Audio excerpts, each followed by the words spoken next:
At the end of your trip, it's really important to make sure your raft is dry and clean before storing it. If you don't clean and dry it, it's going to have problems probably with the T-zip down the track. We recommend when you're cleaning and drying to take out the seat and the foot pillow and allow that to dry separately. Likewise with the seat sleeve insert if fitted on your raft, to get a towel and to clean out underneath there. Let that air out before you start packing it up. Once you've done that, put your seat aside, take out your foot pillow, put that aside. When we say drying the raft, that's toweling the outside of the raft, but also allowing the inside of the raft to air out. And when I say airing out, I mean opening up the T-zip, getting your valve, taking the cap off, quarter turn to the clockwise to keep that open. And then we're going to hang that, or at least lay it outside in the hot sun, or hang it up overnight. But the inside of an alpaca raft is an uncoated material, so it's a nylon fabric, which nylon can absorb moisture. So you want to keep that dry, particularly if you've been stuffing wet bags in and out, or there's grit. It's also a good idea to vacuum the inside of the raft so you get any of that sand out that could get otherwise caught in the T-zip. One thing to note with drying your raft is to not leave the T-zip in the open position for, longer than 24 hours, 48 hours. Let it dry out and then close it up so that it's at the end. If you don't do that, the zipper and the material will get a memory where the zipper slider was parked, and when you go to close it the next time, there could be a small gap that may take a couple of days to heal itself back to its original position. So keep that zipper closed.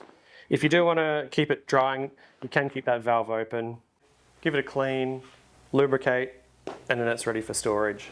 And now run through sort of best practice for storing your raft long term or putting it on the shelf between trips.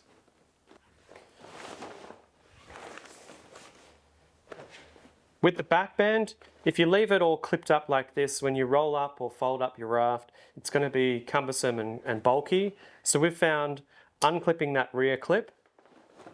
Note, the valve is on this side. We'll leave this one attached. And we'll take off this side.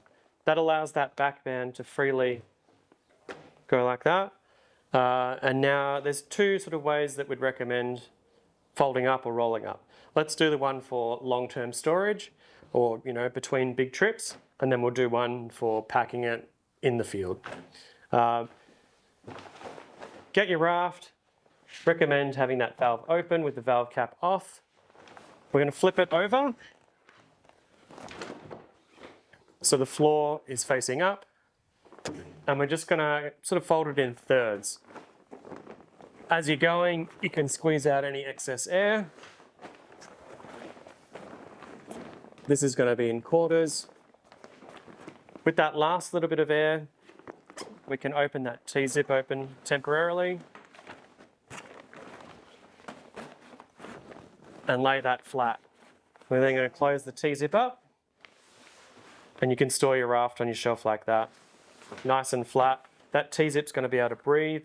If you did want to close up the valve, that's fine as well, or leave it open to air out more. If you're in a particularly humid area, you may want to close up the valve, up to you. If you wanted to make it smaller again, you could fold it lengthways, but try and keep that T-zip flat for long-term storage. Excess pressure or bending of the T-zip can cause it to fatigue and degrade quicker than it should. In respect to that back band, that's out, lays flat. It's a smaller package overall. With your seat and foot pillow, when you're airing it out, open that small inflation nozzle up and allow that to sort of dry in the sun. Likewise for the seat. We can then just fold it up and store it either flat inside, or if you really wanted to, you could put it back in that seat sleeve insert. Just make sure that the seat and the foot pillow and the surrounding areas are dry prior to storage. And when you do store it within the raft, keep that nozzle closed. Otherwise, if you're storing it out, it's probably all right to leave it open and just air out. Again, if you're in a humid area, you may want to close that off just so there's no mildew growing inside the seat. For packing up your pack raft for traveling or when you're on your hiking leg of your journey, there's a couple of ways you can roll it up. This is the one way that we've found is quite efficient, doesn't put too much strain on the T-zip, and is relatively small when completed. First, we'd remove the seat and foot pillow if you've got those components in your raft. If your raft's fitted with a back band, on the new back band, we'd unclip that. On the older back band, there was a small elastic toggle.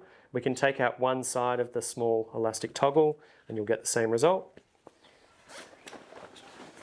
We'll undo that strap.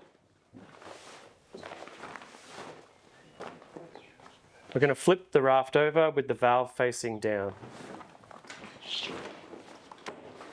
So we've got the floor up, the valve's facing down with the cap on. We're going to now fold it in half. Again, with that valve facing down and that seat backrest facing out. Got a karate chop there. And we're going to roll up the raft. Note we've left in the thigh straps. You don't need to take those out for transit.